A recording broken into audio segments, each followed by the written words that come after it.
Donc la lecture de ce matin se trouve dans le livre des Nombres, au chapitre 29, et je lirai les 6 premiers versets. Le premier jour du 7e mois, vous vous réunirez en assemblée solennelle pour le Seigneur. Vous n'accomplirez pas votre travail ordinaire, car c'est le jour des cris de joie. Vous offrirez au Seigneur, en sacrifice complet et à l'odeur agréable, un taureau, un bélier et 7 agneaux d'1 an, tous sans défaut. Chaque animal sera accompagné d'une offrande de farine pétrie avec de l'huile. Une offrande de 9 kilos pour le taureau, de 6 kilos pour le bélier et de 3 kilos pour chacun des 7 agneaux. Vous m'offrirez également un bouc en sacrifice pour obtenir le pardon. On effectuera alors sur vous le geste rituel du pardon des péchés.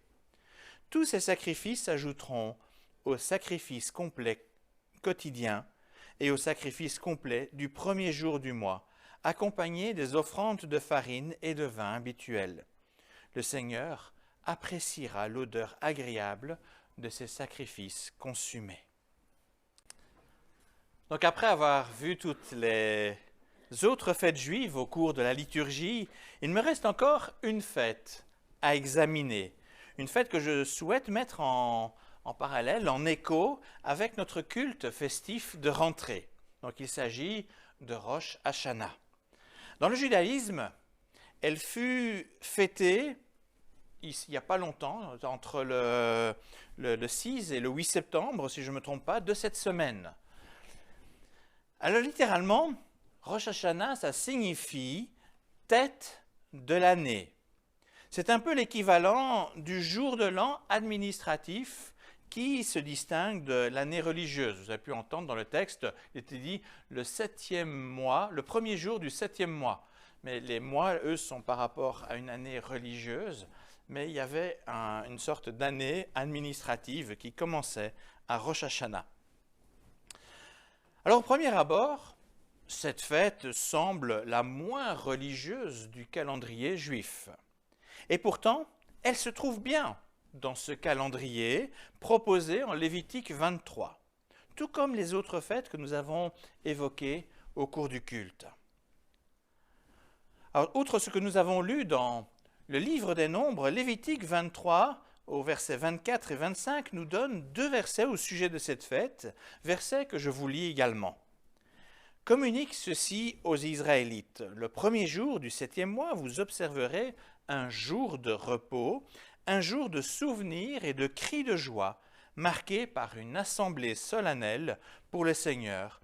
Vous n'accomplirez pas votre travail ordinaire et vous m'offrirez un sacrifice consumé. Alors cette fête porte aussi le nom de fête des trompettes ou fête des cris de joie. Au son de cet appel, le peuple est appelé à laisser ses occupations ordinaires et à se rassembler pour la fête dans les lieux de culte. Dans les développements plus tardifs du judaïsme, cette fête a été considérée avec d'autres éléments qui sont venus s'ajouter, qui ne sont pas sans lien avec ce qu'on en connaît déjà à partir de la Torah. Il y a par exemple un élément qui est venu s'ajouter, c'est la création, ou alors le jugement de Dieu et la libération du peuple. On est venu également mettre associé à cette fête le sacrifice d'Isaac, ou encore la venue du Messie. Et encore aujourd'hui, dans les synagogues, lors du Rosh Hashanah, le rabbin est habillé en blanc et on couvre les éléments avec des toiles blanches pour signifier la pureté d'un nouveau départ devant Dieu. Un peu la création qui est vierge ou la recréation ou le jugement qui permet de rentrer dans ce monde nouveau. Un nouveau départ avec Dieu. Alors si j'ai choisi de vous parler de cette fête pour ce culte de rentrée, c'est parce que j'y trouve quand même plusieurs éléments très instructifs pour commencer une nouvelle année académique sous le regard de notre Seigneur. À travers 4 grands points, Regardons en quoi consiste cette fête ancienne, en quoi elle nous interpelle encore aujourd'hui. Alors considérons en premier lieu le caractère religieux de cette fête. Dans la tradition chrétienne, quand nous parlons du Nouvel An, ce jour n'est pas considéré comme une fête religieuse. Que ce soit le 1er janvier, que ce soit le 1er septembre, ou que ce soit le jour de Rosh Hashanah dans la tradition juive, il est avant tout question d'une date dans un calendrier, pas plus. Au départ, aucun événement passé n'est associé à cette fête. Les éléments qui sont venus s'ajouter sont venus par la suite. Mais au départ, il n'y a pas d'événement associé à cette fête. Si vous prenez par exemple la Pécha, il y a bien un événement important derrière, la délivrance. Mais ce n'est pas le cas pour Rosh Hashanah. Et pourtant, tant dans le livre de Lévitique que dans le livre des Nombres, Rosh Hashanah est inscrit au calendrier des fêtes religieuses. La loi de Moïse lui donne le statut de sabbat spécial. Dieu appelle son peuple à laisser de côté son travail ordinaire pour vivre un temps de pause avec lui dans sa présence. C'est donc plus qu'un simple jour férié, mais bien une sainte convocation. Si je prends littéralement les termes en hébreu, c'est une sainte convocation venant de Dieu lui-même. Alors même s'il y a déjà 52 sabbats ordinaires, Dieu invite son peuple à un arrêt plus spécial ici. Même s'il est question d'une année civile ou académique, Dieu est actif en toutes circonstances, même dans les domaines non religieux. Et il mérite donc qu'on le place toujours au centre de nos préoccupations. Même si c'est une année académique, Dieu est au centre de ce que nous allons faire. Une année académique qui reprend, c'est synonyme de la reprise d'une série d'activités qui ont été mises en veille le temps des vacances. Au moment de la reprise de l'école, du travail, des activités multiples, n'est-il pas opportun de retenir un instant nos activités quotidiennes pour être libres de nous placer devant Dieu?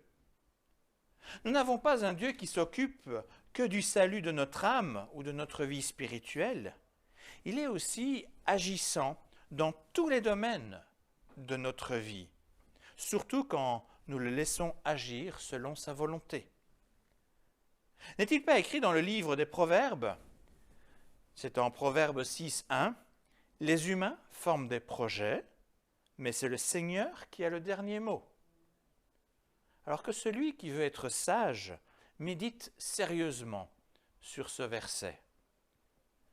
Dieu aujourd'hui est malheureusement exclu de bien des débats.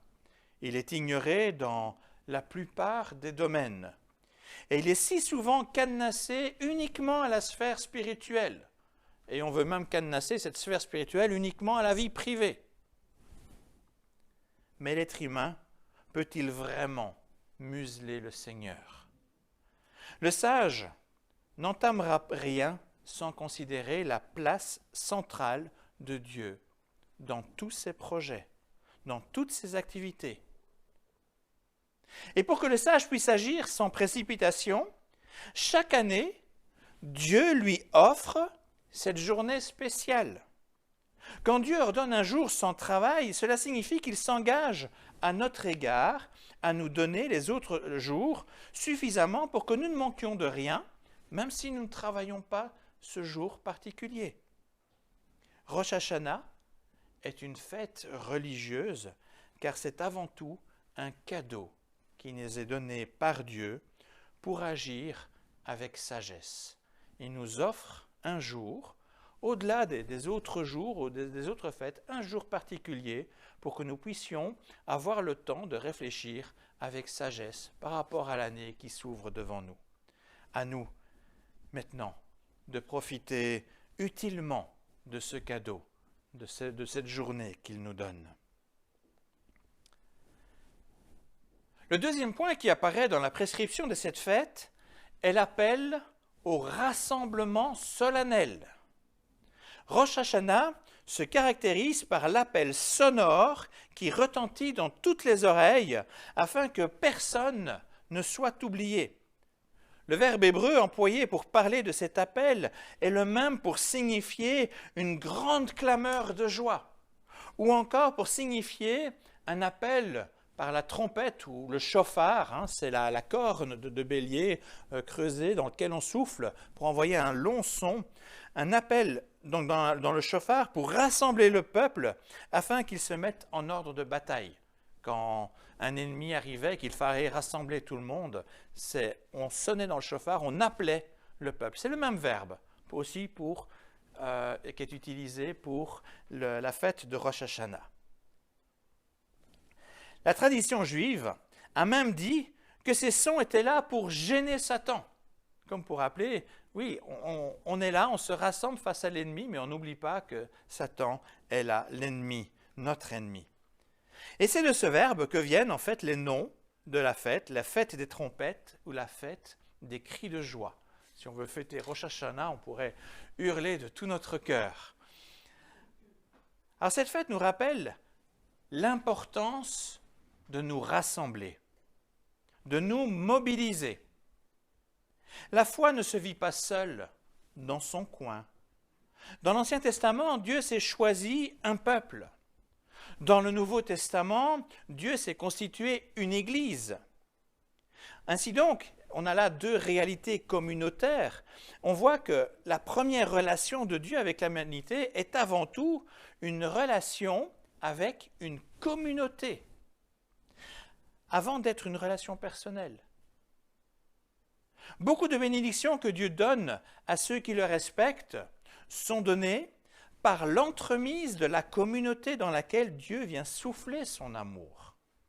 Quand on dit que Dieu pourvoit à nos besoins, le premier moyen par lequel Dieu pourvoit à nos besoins, si on est en grosse difficulté, c'est par l'amour que les uns et les autres dans la communauté, on peut avoir et de veiller à ce que tout le monde ait ce qui est nécessaire.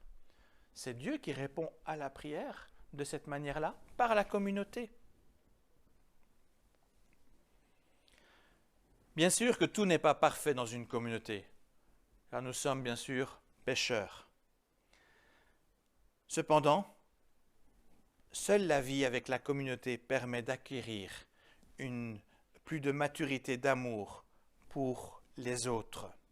Quand on reste dans son coin, certes, on n'est pas blessé par les imperfections de cette communauté, mais alors la foi reste terriblement fragile. Et finalement, quand on est seul dans son coin, il ne faut pas grand-chose pour que cette foi s'éteigne. Mais quand on vit la foi en communauté, nous sommes en fait portés par la force des uns et des autres, par le soutien des uns et des autres. Et à ce sujet, Paul écrit cette exhortation à l'église de Colosse, et il l'écrit d'ailleurs ailleurs aussi, que la parole, et je lis ce passage dans Colossiens 3,16, que la parole du Christ, avec toute sa richesse, habite en vous. Instruisez-vous et avertissez-vous les uns les autres avec une pleine sagesse. Chantez à Dieu de tout votre cœur avec reconnaissance des psaumes, des hymnes et des cantiques inspirés par l'Esprit. C'est une manière de vivre que Paul nous invite à avoir, mais comment on pourrait appliquer cela s'il n'y avait pas de vie communautaire? C'est impossible. Nous avons besoin. C'est une nécessité, ce n'est pas quelque chose en option pour la foi, c'est une nécessité que Dieu nous met devant nous. Alors nous savons que les mesures contre le Covid et le développement des moyens vidéo ont fortement contribué à distancer les liens dans la communauté. Et ce matin, malgré tout, je me réjouis de vous voir quand même si nombreux. Ça veut dire qu'il y a bien un retour, et c'est vraiment réjouissant. Mais je dois quand même avouer que j'ai toujours un petit fond de tristesse dans mon cœur de voir que tous n'ont pas encore repris le chemin de l'Église. Il existe, il est vrai, un certain confort à vivre le culte en pyjama dans son salon, Je suppose que vous avez été plusieurs à suivre le culte en pyjama. Mais ce n'est pas ça la vie de l'Église. La vie de l'Église, c'est autre chose que cela.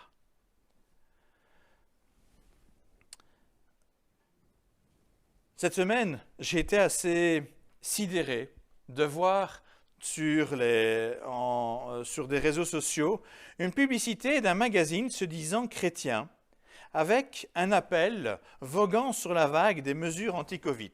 Et dans la pub, ils écrivaient « Entrez dans le ministère sans bouger de chez vous en faisant un don au journal chrétien ». Alors permettez-moi de dire qu'il n'y a rien de chrétien dans un tel appel. C'est un non-sens théologique, une manipulation grossière pour spolier de l'argent à des chrétiens. L'Église, selon l'Écriture, est avant tout communautaire, pas dans son salon. La fête de Rosh Hashanah nous rappelle que nous avons besoin de nous retrouver ensemble et Dieu convoque son peuple afin de répondre à ce besoin communautaire. Alors ne soyons pas sourds à ce puissant appel qui retentit et qui nous appelle à nous retrouver ensemble. Et puisque c'est la fête du Nouvel An, le troisième point que nous apporte cette fête est la possibilité de faire le point. Rosh Hashanah est aussi la fête du souvenir dans la tradition juive. Tout d'abord, on peut regarder l'année écoulée de sorte à considérer toutes les bénédictions reçues de Dieu, que ce soit à titre personnel ou au niveau de la communauté, parce qu'il y a eu les deux. Nous avons été bénis à titre individuel, mais nous avons aussi été bénis en tant que communauté. Nous venons de passer une année difficile, à bien des égards. L'Église en Belgique a été franchement malmenée. Toute proportion gardée, on a vécu des contraintes qui ressemblent à certains égards à celles que vivent des églises persécutées. Jamais je n'avais imaginé, et pourtant, comme beaucoup d'entre vous, j'ai grandi dans l'Église, j'y suis né, j'ai grandi dedans, mais jamais je ne pouvais imaginer un jour possible une interdiction de culte et des activités ecclésiales. C'était quelque chose que je ne pouvais pas imaginer dans mon pays. Ce n'est évidemment pas pour les mêmes raisons que dans des pays persécutés, et je ne veux pas non plus mélanger les choses, on n'a pas non plus été menacés par rapport à notre vie, mais ce fut quand même un gros temps d'épreuve, un temps difficile. Et pourtant, si on regarde bien, malgré cela, nous sommes là, réunis dans la joie pour un temps de fête. Si Dieu ne nous avait pas gardés individuellement et si Dieu n'avait pas pris soin de la communauté de Marcinelle, nous ne serions pas là pour un temps de réjouissance. Aujourd'hui, nous pouvons rendre grâce à notre Seigneur d'avoir veillé sur son Église durant toute l'année écoulée. Deuxièmement, nous avons lu que la fête de Rosh Hashanah était l'occasion d'offrir un sacrifice pour le pardon des fautes. Les sacrifices, aujourd'hui, n'ont plus de raison d'être après l'office de Jésus à la croix, je l'ai rappelé tout à l'heure. Cependant, le pardon est encore à demander régulièrement. Ce rassemblement, avec l'examen de l'année écoulée, est l'occasion d'une confrontation avec Dieu et aussi avec les autres. Où en suis-je dans ma relation avec Dieu aujourd'hui ? Je vais commencer une nouvelle année, mais aujourd'hui, où en suis-je dans ma relation avec Dieu ? Qu'est-ce qui mérite d'être maintenu pour la suite? Quelles sont les bonnes choses qui sont là, qui peuvent être poursuivies? Et qu'est-ce qu'il faudrait peut-être corriger? Quels sont les problèmes qui sont intervenus dans ma relation avec Dieu? Qu'est-ce qui mérite quand même un changement, de faire le point, de m'arrêter et de voir comment je peux changer les choses? Et puis avec les autres, durant l'année écoulée, quelles ont été mes joies? Quelles ont été aussi mes peines? N'ai-je oublié personne durant cette année? N'y a-t-il pas des conflits qu'il vaudrait mieux ne pas perdurer dans l'année qui vient?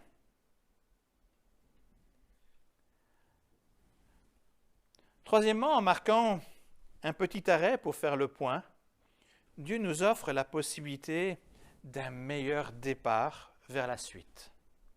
Ce n'est pas pour rien que la tradition juive a associé la fête de Rosh Hashanah à la création ou à la récréation, à cette virginité retrouvée. Dieu ne veut laisser personne de côté. Cette fête nous rappelle que tant que le jugement final n'est pas intervenu, il est toujours temps de recommencer d'un bon pied dans notre relation avec Dieu et avec les autres. Il n'est pas trop tard. Dans le calendrier, la fête de Rosh Hashanah précède de 10 jours seulement la fête du Yom Kippour, la fête de la grande réconciliation. Mais cette réconciliation, elle se prépare. Elle se prépare dans notre cœur dès maintenant et en demandant à Dieu d'aplanir le chemin vers la rencontre. Dès maintenant, on peut prendre la résolution, Seigneur, là il y a quelque chose qui est un peu difficile, mais devant toi, je veux te prier. Je voudrais bien que cette situation difficile s'améliore, il y a quelque chose, là il y a un nœud, mais Seigneur, je veux te remettre ce problème, je veux te remettre ce nœud. Aide-moi et permets que les choses cheminent pour que ça puisse se résoudre. Ça, vous pouvez déjà le penser maintenant. Ça peut faire partie des bonnes résolutions que l'on prend maintenant. Alors j'en arrive à présent au quatrième et dernier grand point de la prédication. La fête de Rosh Hashanah n'est pas seulement une rétrospective de l'année écoulée, mais aussi un temps pour remettre à Dieu l'année qui commence. Alors nous sommes là, sur une nouvelle ligne de départ. Nous démarrons une nouvelle saison. Alors posons-nous la question, quels sont nos objectifs pour cette année? Objectifs aussi pour nous-mêmes. Objectifs pour notre communauté. Aujourd'hui, on pourrait faire une photographie de la communauté, mais dans un an. Comment voulons-nous être devant Dieu? Comment voulons-nous nous retrouver ensemble? Avec quel objectif? Qu'est-ce qui pourrait être amélioré? Qu'est-ce qui pourrait changer pour un mieux? Nous sommes tous appelés à grandir dans notre maturité spirituelle.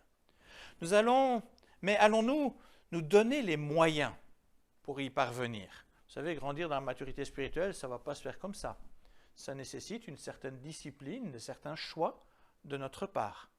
Est-ce que l'on va y prendre garde? Est-ce qu'on va s'engager pour pouvoir grandir? Si on veut grandir spirituellement ensemble, est-ce que ensemble et individuellement, nous allons nous engager à aller vers cette maturité? Nous sommes habitués à considérer le 1er janvier comme le jour des bonnes résolutions.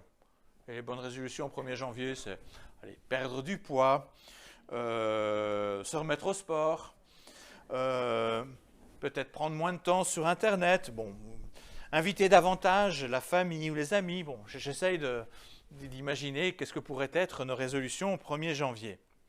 Alors pourquoi ne pas y penser maintenant? Mais pas les résolutions telles qu'on les fait au 1er janvier, mais des résolutions avec des défis spirituels. On commence une nouvelle année avec Dieu. Est-ce qu'on n'a pas aussi des bonnes résolutions, des bons défis à se mettre devant nous avec Dieu? Dans les 12 mois qui s'ouvrent devant nous, comment souhaitons-nous notre relation à Dieu?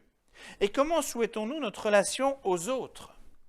Par exemple, si le contact avec un membre de la famille s'est effiloché au fur et à mesure du temps, pourquoi ne pas prendre la résolution de prier Dieu afin que Dieu offre les conditions pour renouer ce contact? Un autre exemple, pourquoi ne pas se lancer le défi de lire toute sa Bible en un an?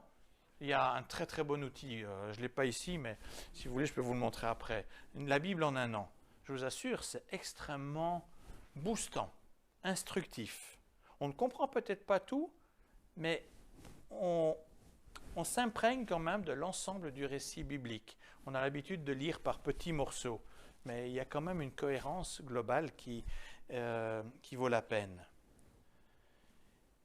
En fait, il n'est finalement pas de meilleure façon de commencer une année qu'en priant Dieu de nous donner les bénédictions dont nous avons besoin.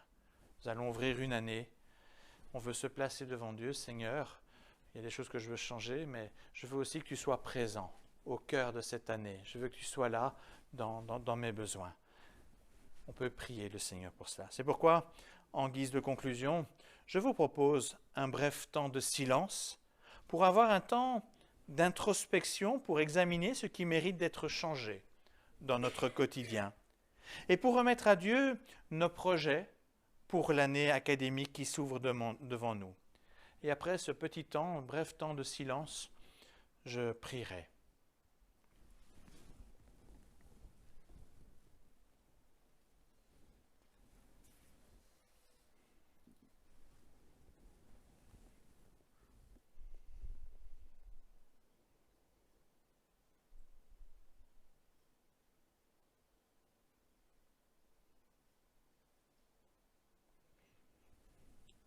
Père éternel, pour commencer, nous voulons t'exprimer notre reconnaissance pour ce temps que tu nous donnes avant de nous lancer dans une année nouvelle.